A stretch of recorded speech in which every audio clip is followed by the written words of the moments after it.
హైదరాబాదు జంట నగరాల్లో చూసుకున్నట్లయితే 20 కోర్టులు డిస్ట్రిక్ట్ కోర్టులు ఉన్నాయి. 12 వచ్చేసి సీనియర్ సివిల్ జడ్జి కోర్టులు ఉన్నాయి. అదేవిధంగా జూనియర్ సివిల్ జడ్జి కోర్టులు 15 ఉన్నాయి. మొత్తం కలిపి 47 కోర్టులు ఉన్నాయన్నమాట. ఇవన్నీ కలిపి కూడా నాంపల్లి మరియు సికింద్రాబాద్ ఏరియాలో ఉన్నాయన్నమాట. ప్రజల అవగాహన నిమిత్తము మరియు రైతులకు తెలియాలనేటువంటి ఉద్దేశంతో ఏ కోర్టులలో ఏ విధంగా ఫైల్ చేయాలా అనేటువంటి విషయాలు తెలిపేదాని కోసము ఈ వీడియో చేయడం జరిగింది.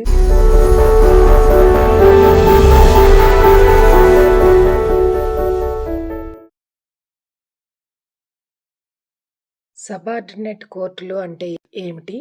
ఎన్ని రకాలుగా ఉంటాయి?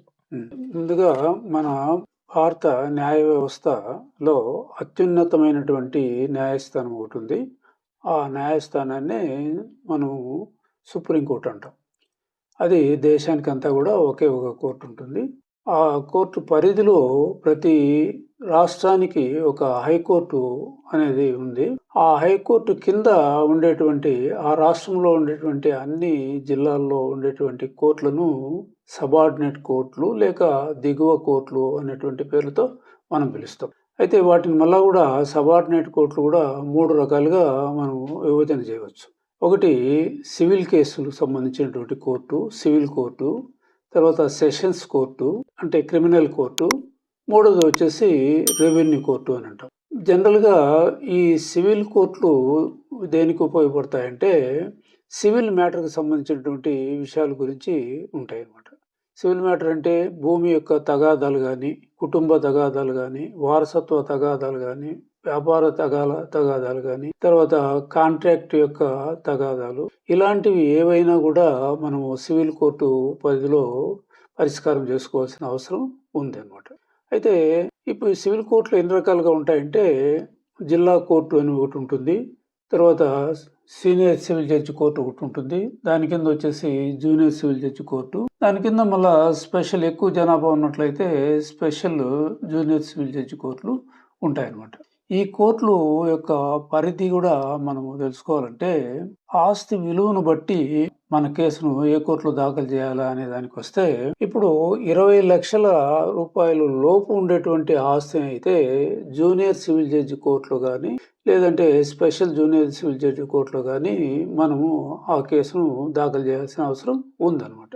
అయితే 20 లక్షలకు పైబడి 50 లక్షలు లోపల ఉన్నటువంటి కేసులన్నింటినీ కూడా సీనియర్ సివిల్ జడ్జి కోర్టులో మనము ఇవి దాఖలు చేయాల్సిన అవసరము ఉంటుందన్నమాట.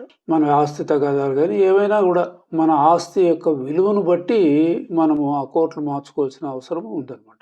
అదే జిల్లా కోర్టులో అయినట్లయితే, డిస్ట్రిక్ట్ జడ్జి కోర్టులో అయితే 50 లక్షలు పైబడి ఎంతన్నా ఉంది, అది 50 లక్షలు కానీ 50 కోట్లు కూడా కానీ ఎంతైనా కూడా ఆ కోర్టులో మనము ఈ ఆస్తి తగాదాలను తెలుసుకోవడానికి అక్కడ ముందుగా మనం ఫైల్ చేయాల్సి వస్తుంది. దాన్ని ఓఎస్ నెంబర్తో నెంబర్ ఇవ్వడం కూడా జరుగుతుంది అనమాట.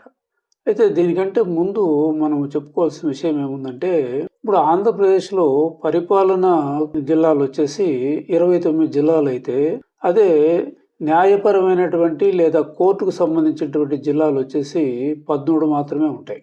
చిత్తూరు జిల్లాను గన మనం చూసుకున్నట్లయితే, చిత్తూరు జిల్లాలో డిస్టిక్ కోర్టుకు 3 ఉప జిల్లాలు సంబంధించినటువంటి కోర్టులు ఉంటాయి.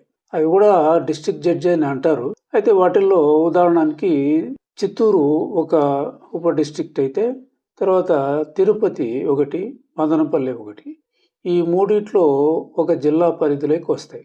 అంటే అర్థమేమి, మనకు 29 పరిపాలనా జిల్లాలను ఈ కోర్టుల పరంగా తీసుకున్నట్లయితే 13 జిల్లాలుగానే విభజించబడి ఉందన్నమాట. ఈ 3 కూడా ఒకదాని కిందే వస్తాయి. జిల్లాకు హెడ్గా వచ్చేసి ఉదాహరణకి చిత్తూరు జిల్లా హెడ్ వచ్చేసి the district and sessions judge హెడ్గా ఉంటారు అనమాట. అయితే మిగతా ఈ 3 ఉపజిల్లాలకు కూడా additional district and session judge అనేటువంటి వాళ్ళ ఆధ్వర్యంలో కోర్టులు నడుస్తూ ఉంటాయి అన్నమాట. ఉదాహరణకి మదనపల్లిలో తీసుకున్నట్లుంటే 2 అడిషనల్ కోర్టులు ఉన్నాయి, జిల్లా కోర్టులు అంటాం వాటిని. అడిషనల్ డిస్ట్రిక్ట్ జడ్జెస్ ఒక కోర్టుకు ఒక్కొక్కరు హెడ్గా ఉంటారు. క్యాడర్ అయితే అంతా ఒకే క్యాడర్ ఉంటుంది. అయితే వీళ్ళొచ్చేసి ఇట్లా సివిల్ మ్యాటర్‌ను, ఇట్లా క్రిమినల్ మ్యాటర్‌ను చూస్తారనమాట. క్రిమినల్ కోర్ట్‌కి సంబంధించి అంటే అప్పీల్సు, సివిల్ కోర్ట్‌లో వచ్చేటువంటి అప్పీల్సు ఇవన్నీ చూస్తారనమాట. అంటే జూనియర్ సివిల్ జడ్జి కోర్ట్‌లో వచ్చేటటువంటి అప్పీల్సు, సీనియర్ సివిల్ జడ్జి కోర్ట్‌లో వచ్చేటువంటి అప్పీల్సు, తర్వాత ఆ సెషన్ కోర్ట్ కూడా ఆయన హెడ్‌గా ఉంటాడనమాట.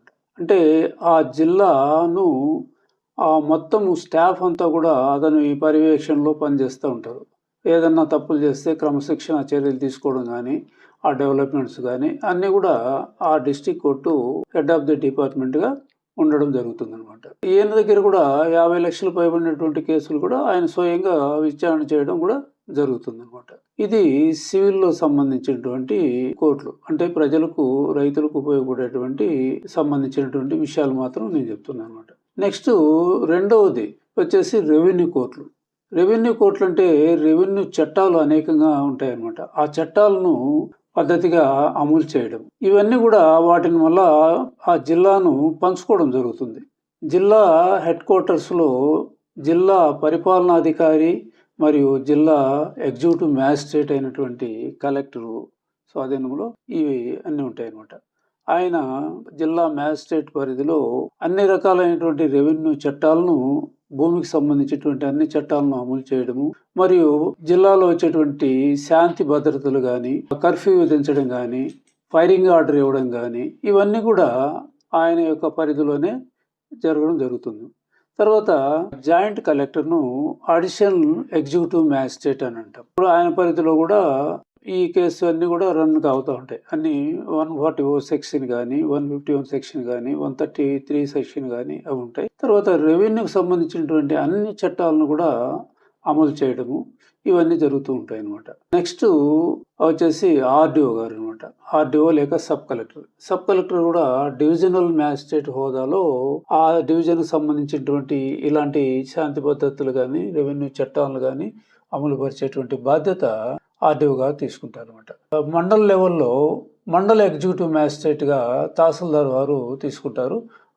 ఆయన మండల పరిధిలో ఏదన్నా శాంతి భద్రతలు భంగం కలిగినప్పుడు గానీ, తర్వాత 144 సెక్షన్ వినియోగించడం గానీ, 133 కూడా ఆ సెక్షన్‌లన్నిటిపైన వాళ్ళకి అధికారం ఉంటుంది. ఆయన క్రింద డిప్యూటీ తహసీల్దార్ కూడా అసిస్టెంట్ ఎగ్జిక్యూటివ్ మ్యాజిస్ట్రేట్‌గా కూడా పనిచేయడం జరుగుతుందనమాట.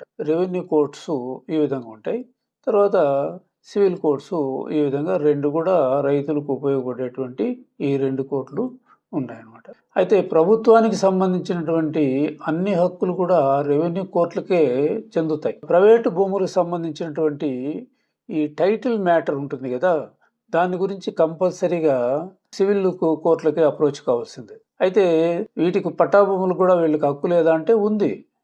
మ్యుటేషన్ చేయడము, పట్టాలు మార్పు చెందడము ఉంటుంది. సరిహద్దులు చూపించడం ఉంటుంది పట్టా భూములు కానీ, ప్రభుత్వ భూములకు కానీ. తర్వాత పట్టాదారు పాస్బుక్లు ఇవ్వడం జరుగుతుంది. ఈ ప్రాసెస్ అంతా కూడా రెవెన్యూ భూములను కాపాడడము, రెవెన్యూ రికార్డులను తయారు చేయడం ఇవన్నీ ఉంటాయని చెప్పి ఇంతకు ముందు మీకు ఒక వీడియోలో, ప్రత్యేకమైన వీడియోలో తెలియజేయడం జరిగింది. కాబట్టి ఇప్పుడు మనకేమైంది, సబార్డినేట్ కోర్టుల్లో ఒకటి సివిల్ కేసు తెలిసింది, రెండవది వచ్చేసి రెవెన్యూ కోర్టు తెలిసింది. ఇంకా మనకు కావాల్సింది మూడవది వచ్చేసి సెషన్స్ కోర్టు అని అంటాం. సెషన్స్ కోర్టుకు సంబంధించి డిస్ట్రిక్ట్ సెషన్ కోర్టు జడ్జి ఉంటారు. అంటే ఇప్పుడు ఇటు సివిల్, ఇటు క్రిమినల్ 2 చూస్తారని చెప్పినా కదా.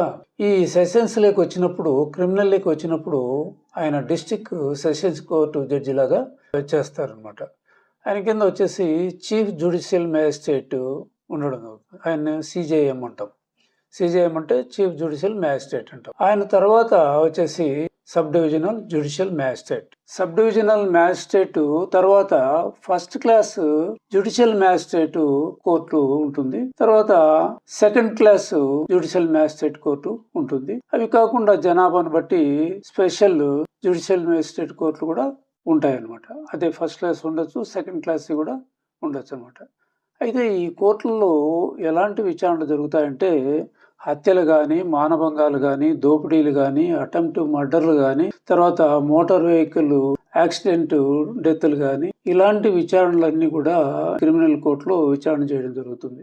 ఇది ఓన్లీ ఫర్ క్రిమినల్స్ కి సంబంధించే ఉంటుంది. సివిల్ మ్యాటర్ ఇందులో చర్చ జరగదు అనమాట. సెకండ్ క్లాస్ జ్యుడిషియల్ మ్యాజిస్ట్రేట్ లో తీర్పులన్నీ విచారణ చేసిన తర్వాత అతనికి 1 year జైలు శిక్ష వేసి 5,000 జరిమానా విధించేంత వరకు హద్దు ఉంటుంది.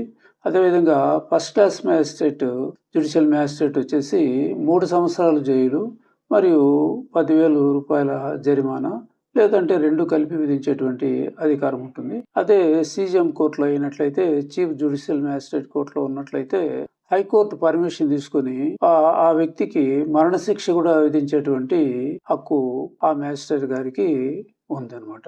ఇవన్నీ కూడా ఉప జిల్లాలు ఉన్నాయి కదా, మదనపల్లి కానీ, తిరుపతి కానీ, ఇవన్నీ కూడా చిత్తూరు జిల్లాలో ఉండేటువంటి sessions judge, the district and sessions judge ద్వారానే ఇవన్నీ కూడా హైకోర్టుకు పోయేటువంటి అవకాశం ఉంటుంది.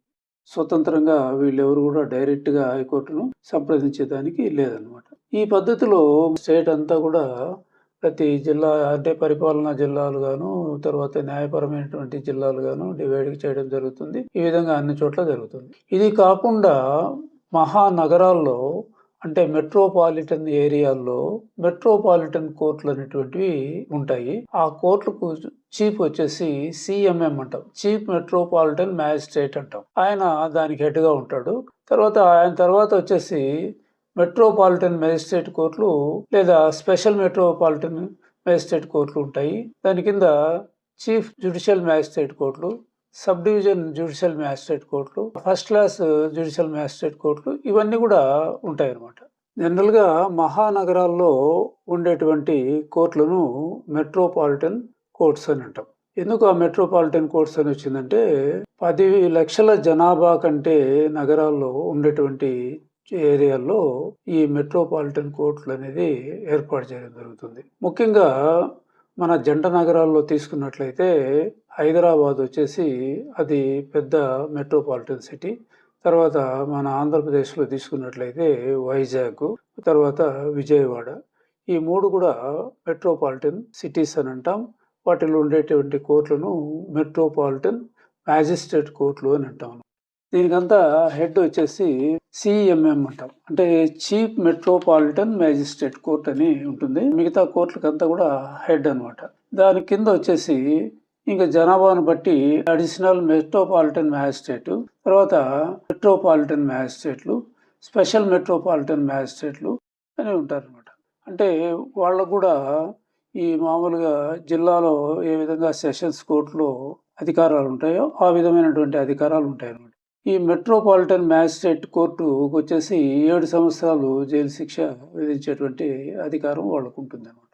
అంటే జిల్లాలో ఉండేటువంటి first class judicial magistrate court యొక్క హోదా వాళ్ళకు ఉంటుంది అనమాట. మిగతాకి స్పెషల్ మెట్రోపాలిటన్ మ్యాజిస్ట్రేట్ కోర్టులు కూడా ఉంటాయి. మెట్రోపాలిటన్ మ్యాజిస్ట్రేట్ కోర్టుకు 7 సంవత్సరాలు జైలు శిక్ష, 10,000 జరిమానా విధించేటువంటి హక్కు ఉంటుంది. ఈ కోర్టులన్నీ కూడా చీఫ్ మెట్రోపాలిటన్ మ్యాజిస్ట్రేట్ కోర్టు యొక్క ఆధ్వర్యంలో, ఆ యొక్క పర్యవేక్షణలో ఈ కోర్టులన్నీ కూడా రన్ కావడం ఉంటుంది. ఒక హైదరాబాదు జంట నగరాల్లో చూసుకున్నట్లయితే 20 కోర్టులు డిస్ట్రిక్ట్ కోర్టులు ఉన్నాయి, 12 వచ్చేసి సీనియర్ సివిల్ జడ్జి కోర్టులు ఉన్నాయి. అదేవిధంగా జూనియర్ సివిల్ జడ్జి కోర్టులు 15 ఉన్నాయి. మొత్తం కలిపి 47 కోర్టులు ఉన్నాయన్నమాట. ఇవన్నీ కలిపి కూడా నాంపల్లి మరియు సికింద్రాబాద్ ఏరియాలో ఉన్నాయన్నమాట. ప్రజల అవగాహన నిమిత్తము మరియు రైతులకు తెలియాలనేటువంటి ఉద్దేశంతో ఏ కోర్టులలో ఏ విధంగా ఫైల్ చేయాలా అనేటువంటి విషయాలు తెలిపేదానికోసము ఈ వీడియో చేయడం జరిగింది. అందరూ దీని గురించి కొంచెం క్షుణ్ణంగా తెలుసుకుంటారనే ఉద్దేశంతో చేస్తున్నాను. Thank you very much.